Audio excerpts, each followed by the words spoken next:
UK is bad vibes. But why? Maybe it's because we're always being watched. At the end of the day, everybody's had enough. What's going on? Is it immigration? Oh, I'm going to bring it up, but you did. Yeah, we've had enough. Whenever it comes to foreign citizens, free accommodation in asylum hotels or HMOs, there's infinite money. When it comes to foreign aid, there's infinite money. When it comes to giving away our sovereign territory, because they're reducing it.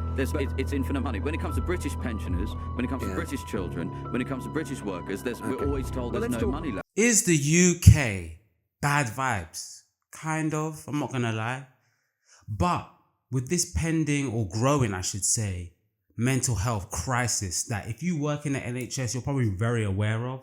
And if you just walk through any sort of shopping centre, especially Croydon, it is evident there's probably a sort of renaissance of a crack epidemic going on, at least. It's obvious that we're living in some sort of time where things have dramatically changed in UK and especially London. But why is that? Is it just mental health? Is it to do with the recession? I don't know exactly, but we are going to explore it together. So let's get into it.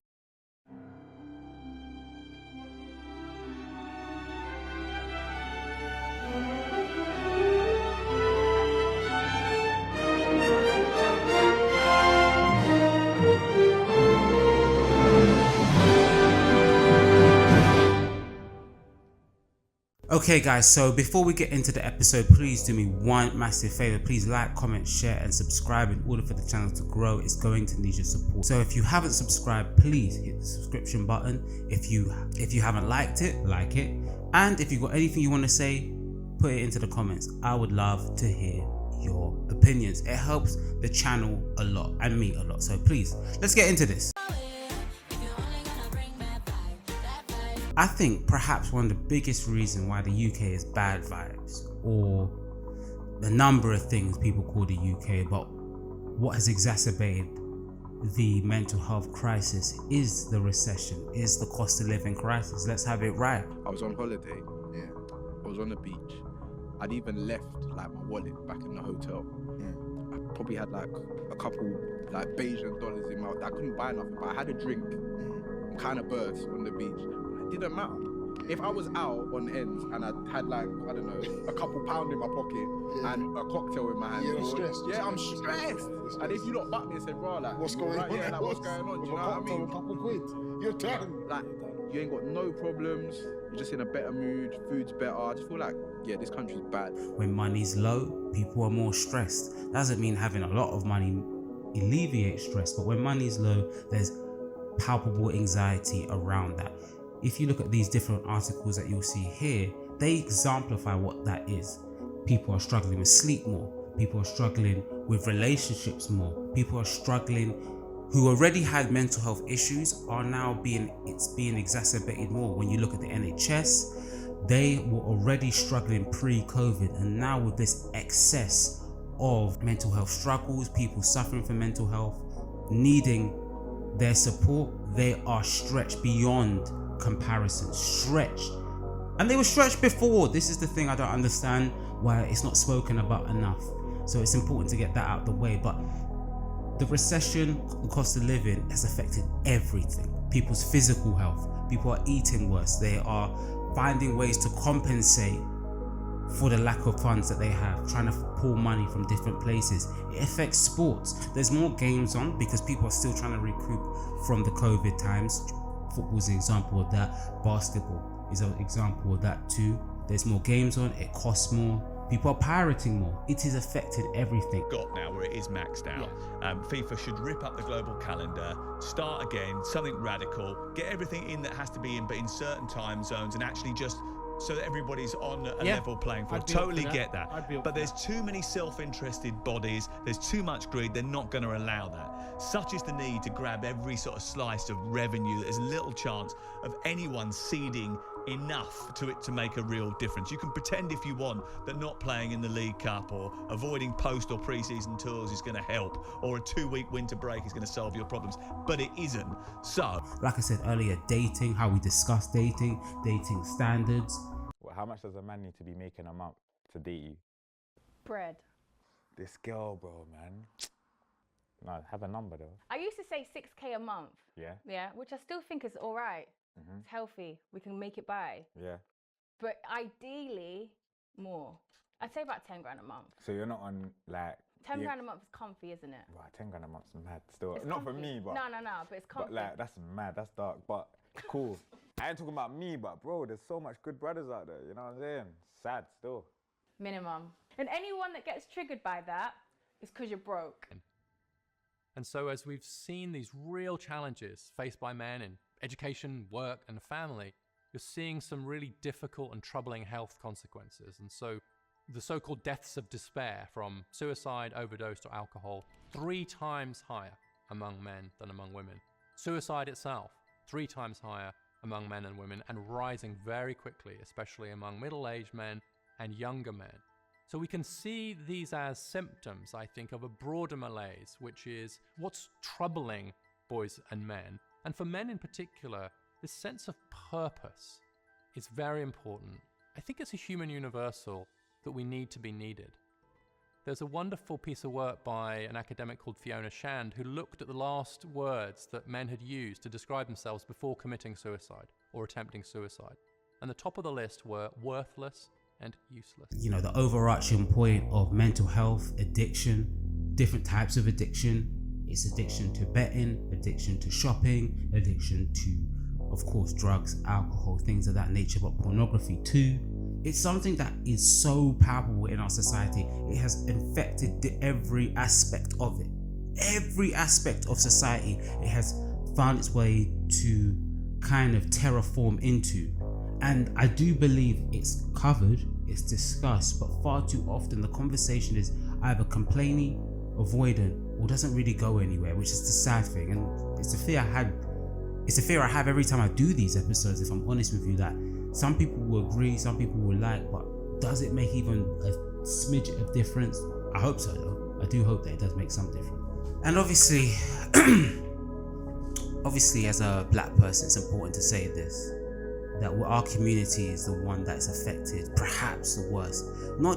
It's not that we're more prone to mental health than white people or our Asian counterparts, it's the fact that we're treated and it looks different to other people. Our treatment is vastly underpinned or over criminalized is another way of putting it. The NHS suffers from that too. There's a bias, you see this with pregnant black women, but there's a bias with their diagnosis and their treatment of black men, especially when it comes to mental health. Let's not leave out the schools and how the schools treat kids who are definitely neurodivergent. When you get to this culture of isolation rooms, what that speaks to is there is a pipeline from school exclusion to the criminal justice system. Black and brown, mixed race, African, Caribbean students, boys and girls, are significantly, disproportionately more likely to be excluded from school. And that is for no reason other than a breakdown in the communities, but also the fact that schools are dealing with these biases and stereotypes that look at black students and find ways of punishing them for behaviors that are deemed to be, problematic. That was the last time that I cried at school. I remember I was at a school and I saw a year 7 boy in the isolation room because he'd come back. It was just after COVID and his hair was too short.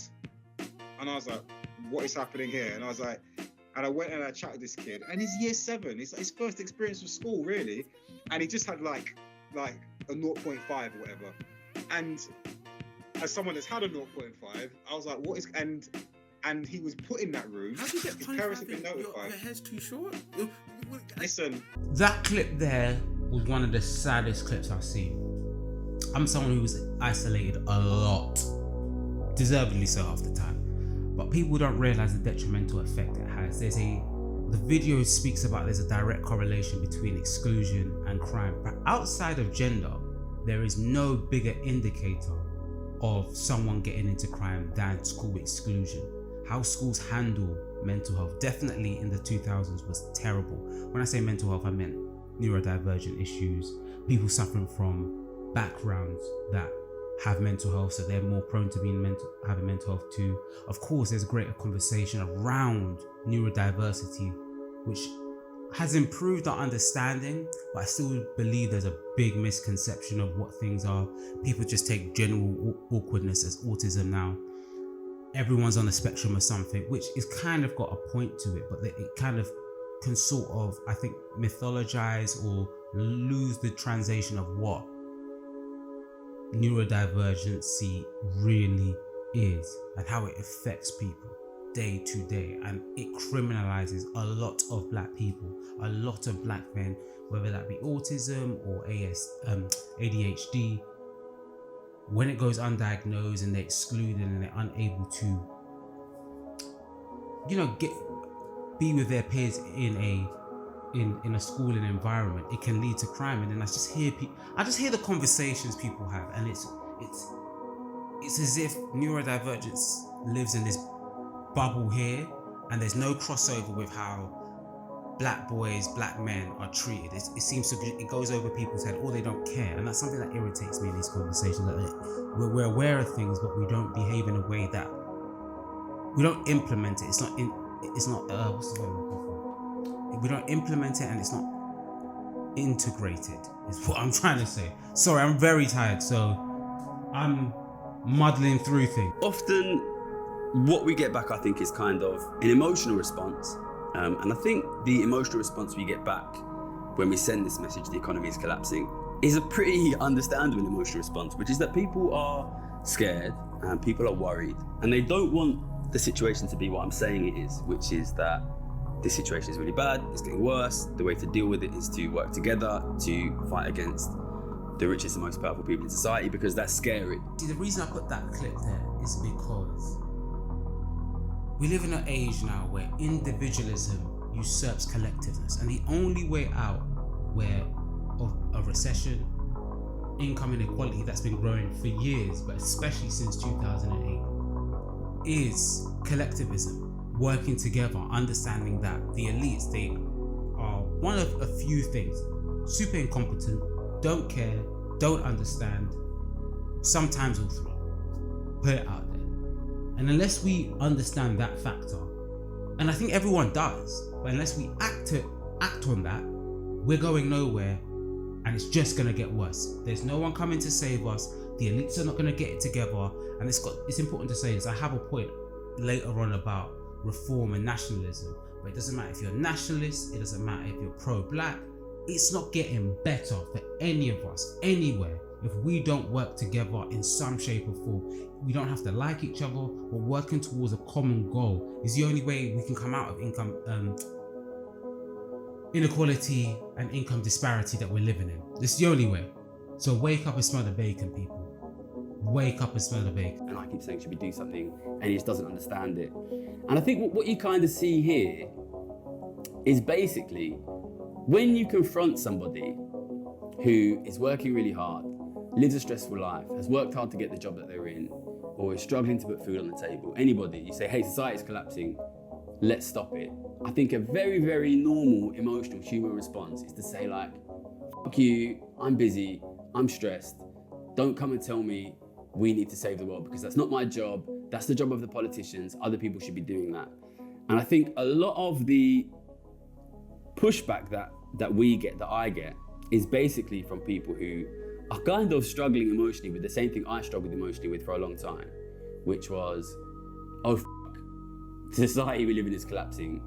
What the do? Do understand that it's easy to avoid. You've got everyday struggles. I get that. That Gary Stevenson video, I do understand why people will have that. But burying yourself in avoidance or ignorance, it can only work for so long. It really can only work for so long. So although I hear that point of view, when is enough enough is what I would say. When is enough enough? When does that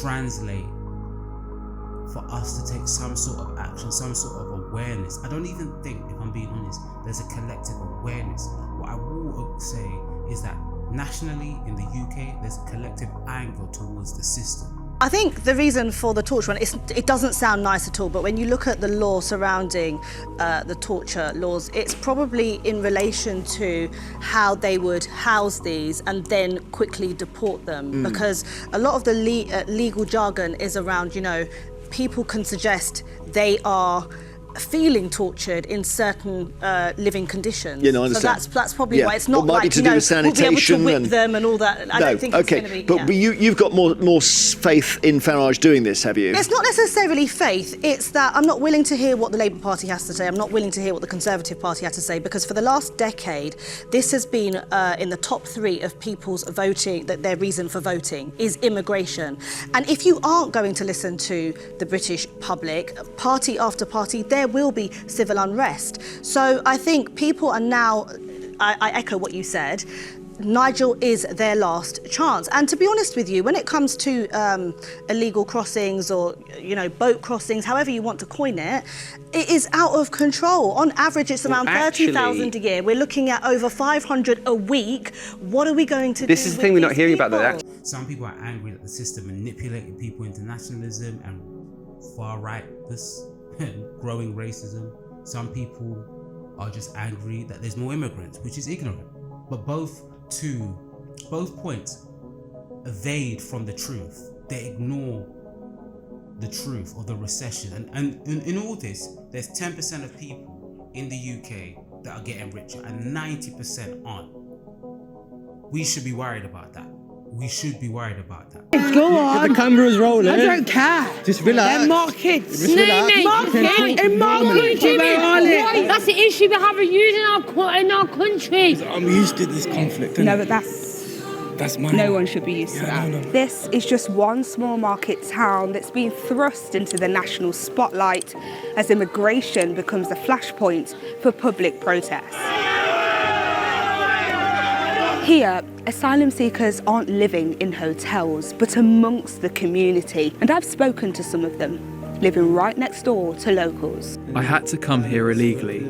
I had to. I had no other choice. And I've spoken to a former asylum seeker who is now asking the Home Office to deport him. The country is not safe, but my country now, I'm safe. I want to go back. And I've asked locals how they feel about the situation in their town, trying to get to the root cause of the tensions. Were you born in England? I was born in England, yeah. So whilst the asylum seekers' housing issue sparks fierce debate in the UK, we are here to ask an important question. How is a small town like Nuneaton adjusting to a new reality? And for me, it affects us in little ways. The other day I was driving back with a friend and I was just looking around and it was late. I missed the days where you would drive back, you got no interest in going out, but you could tell there was a clubbing scene. You could tell people were going places. That energy's gone. When I say that the recession, the income and inequality that is growing is affecting everything, I really do mean everything. To the point where people go out more during the day raves, day parties, brunches, juvenile or sophisticated, you pick. Because it allows them to go to bed earlier so they can be awake for work. We now live in a society that is so work focused, so work dominant, that even partying at the back of our minds is, can we still be efficient for work? Now I do understand there's many statistics that show that Gen Z are more health conscious, so they're worried about their sleep more. That's a big part too, which is good. But you do just think that there's a lost art to just raw fun that's gone. And I do think that really happened during COVID. And it really it's just sad to see. It's just sad to see. Graph here changed relative to 2010 by year. The number of unlicensed restaurants has gone up by over 100%. The number of licensed restaurants has increased by 43%. Pubs and bars has decreased by 8%, and clubs has decreased by 30%. The clubs are disappearing, bro. And another reason we can address is COVID. During COVID, when people were trapped inside their houses, they were forced to find other ways to entertain themselves. And what was the main way that people were using to entertain themselves? What you're doing right now, YouTube, TikTok, Instagram, Snapchat, social media. The lockdown was great for all of these companies because it allowed them to show people more adverts. And during the pandemic, I don't know if you guys remember furlough. Yeah, people were just getting free money. And now we're paying for that. You know, there's no such thing as free money. Now we're all paying for that. And technically, I'm Gen Z. I'm Gen Z. We're more interested in experiences than clubbing because we like to post on social media. An experience will give us much more content to post on social media than going to the club. And if we do go to the club, all people are interested in doing these days is getting a table, getting a bottle, snapping a bottle. It's just dead. To me, there's no place more, right, that's been affected more than the dating scene. The dating scene, whether it's dating apps trapping people in a loop of hookup culture, kids, people are having less kids because of the cost of living, they're worrying about standards of living. But I think that the one that affects the most, that I think goes over everyone's head, is this provider myth. Thing is that I understand where part of the whole misogyny came from, because it was a little bit of this backlash, especially in like hip hop culture with like Cardi B and, you know, like broke boys don't deserve whatever. I can't imagine the pressure that men are under to provide. I've got no problem with a guy leading the way, taking on the burden. If anyone knows me, they know I've got no issue with that. I'm not talking about who should go 50-50 here. They're fun conversations, a bit distracting conversations, but they have their place. It's the pressure and the amount of that conversation that lives and breathes in the algorithm, and it's in everyone's algorithm. There's no counter to that conversation, or the counter is not pushed enough. That's one. But two, the pressure that puts on, whether that's a male or female that's providing, but especially the male, isn't spoken about enough. The pressure to provide, the pressure of accountability, the pressure the fear of failing that happens there. But then every month, I don't know the month because I don't care, we talk about men's mental health, but you don't see how that conversation would impact on those males' mental health. And I know there's reasonable people here, and in real life, no one I believe takes these kind of conversations seriously. I don't believe anyone takes it seriously, but I just think that the debate adds to an unconscious pressure that we all feel, and especially in men. But all of us, because of this capitalist society that we live in, are burnt out. We've turned into passive consumers. If you go on your phone, you are consuming. On Instagram, something's being sold to you. There's influencers who are selling things to you. That's what influencers do. On YouTube, you're constantly hit with marketing, something being sold to you, an advertisement. You're constantly being sold to. And people talk about, we are heading into a dystopian society. Russell Brand is someone who talks about that. We're already there. We are already there. Constantly we're being sold to. Constantly we're turning to passive consumers. There's a statistic that says that we're in, I think, somewhere between 3 to 2 billion pounds worth of debt to buy now, pay later companies like Kalana. And I know most of that debt can be paid off. Most of that debt is not something to worry about, but it just shows how much we're stretched and how much we're trying to live up to a standard. There's nothing wrong with looking good. There's nothing wrong with having a good time and wanting to enjoy your money. But it's how stretched we are and how we're evading the conversation of trying to make our society a better place. Accountability is important. Yes, being individually responsible is important. I'm not trying to remove that from anyone, whether that's men, whether that's women, but sometimes not understanding the contributing factors to it won't actually help the accountability reign. We talk about beauty standards with women. It shows how far we've fallen. It was the Barbie Botox. Named after the toy's signature long neck, the procedure spread like wildfire on Instagram after the release of the film. A series of injections to the trapezius muscles in the neck renders them unable to contract, which lowers your shoulders and makes your neck look slightly longer. Despite the risk of muscle paralysis and severe pain, thousands of people rushed out to get this hot new treatment. But this is a very recent phenomenon. No one did this in the past. No movie made people do this kind of thing. And that's when you realize that the Barbie Botox is just the tip of a massive iceberg, a trend that's hiding behind the surface. You see, the plastic surgery industry has been booming for years off the back of Instagram and TikTok. Invasive procedures go in and out of fashion every month, as a young impressionable audience goes from one insecurity to another, fed to them by Instagram's algorithm. Meanwhile, celebrities and influencers work hand in hand with the industry, making promotional posts and boasting about their procedures and the results. As new procedures dip in and out of fashion, influencers target people's mental weaknesses and make a fortune drumming up clients for the industry. And now that plastic surgery is growing fastest among young adults, looking to replicate the inhuman perfection they see on the app, it's time we really expose how Instagram is quite literally changing the face of the world. You go on Instagram, you're constantly being shown the perfection of beauty, but when you're looking in real life, it's not like that. But who does this benefit? Who does it benefit? It benefits companies. It benefits capitalism as a whole. I keep saying this to people. I say it on my episodes all the time. Capitalism is just a tool. It's just a vacuum, that cannot be fed. So the harder you work, this hustle culture that's around, because we're all trying to provide and create generational wealth, it's not going to get better that way unless we come together and act on collectivism and work together in these things. Hustle culture is a lie.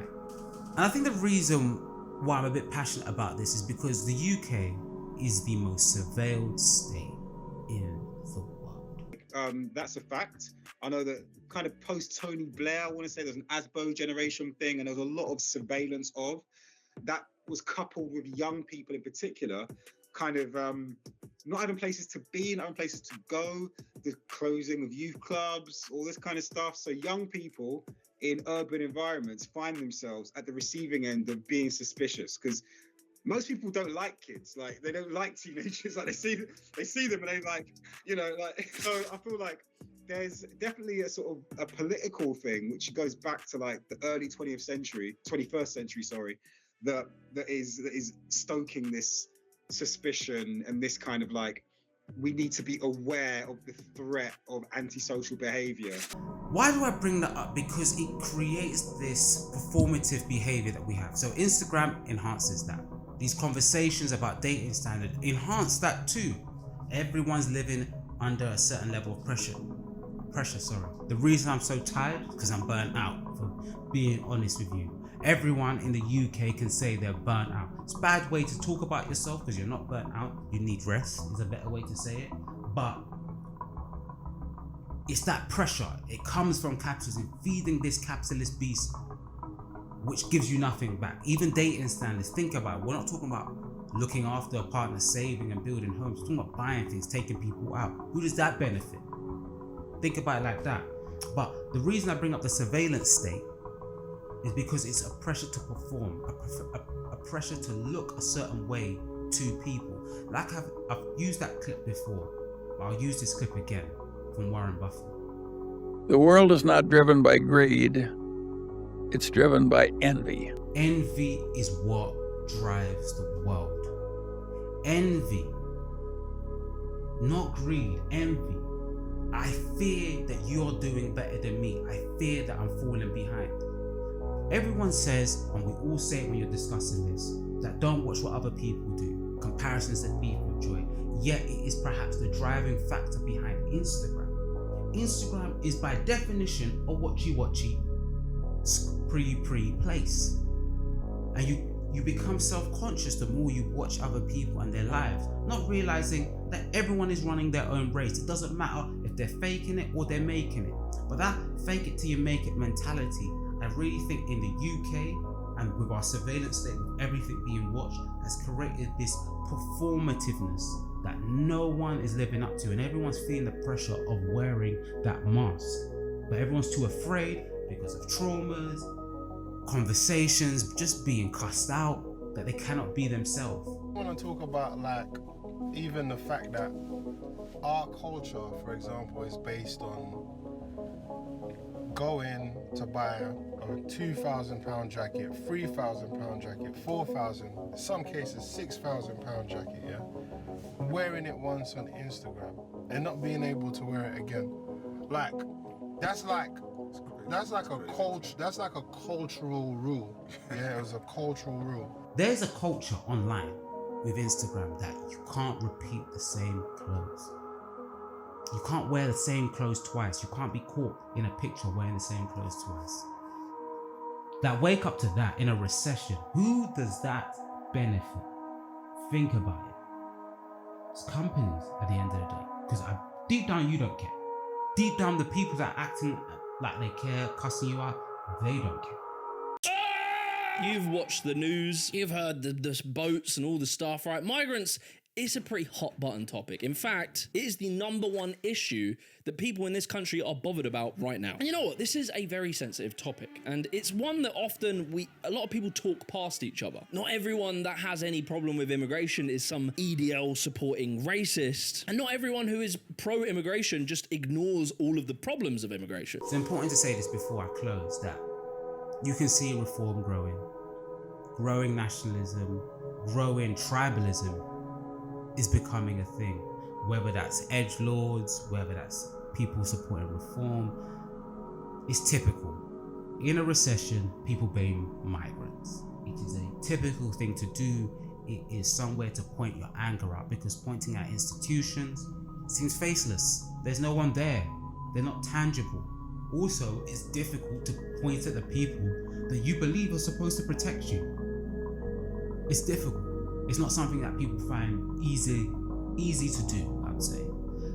So I ask people to be on the left, to be empathetic towards people who are pointing the finger at nationalism. Sorry, pointing the finger at immigrants, but understand that anger comes from somewhere. They've been institutionalized, they've lost their social care, they've lost their space. And I do think one of the biggest reasons why there's a mental health pandemic, despite all the information online, is because there's a lack of empathy, a lack of compassion. People don't know the extent of how to be compassionate, in my opinion, or at least it's not discussed enough. Truly understanding someone's circumstances and how it led them there, not just feeling sad for them. Understand how they even got there in the first place. It's very important, and it will help build the collectivism. We can sit here and argue, yes, immigrants are not the problem. Anyone telling you that is lying. But if you can fall for that, it tells me that you've been let down so bad by society that a lie is more comfortable than the truth. The elites are not coming to help us. Period, point blank. And if we don't work together for something, for even one policy, we're gonna lose. We're gonna lose dramatically. And that's kind of where I'm gonna close. This video is about working together more. Working together more, greater collectivism, which is the same thing, and more compassion and more empathy, understanding how people got to the position that they got to, and not judging one another, trying to have better conversations. It's step by step. Hopefully this video helps at least one person, at least. And also, it's my birthday today, so you got me. By the time it comes out, it won't be my birthday though. But anyway, what's this underneath my nose? I'm out. You're seeing it. No, I don't care. Let me speak to your scene. Let me speak to your scene. You want to do stuff like that, this is going to go bad for you lot tonight. Very bad. Let me speak. Is that your scene there? Let me speak to you.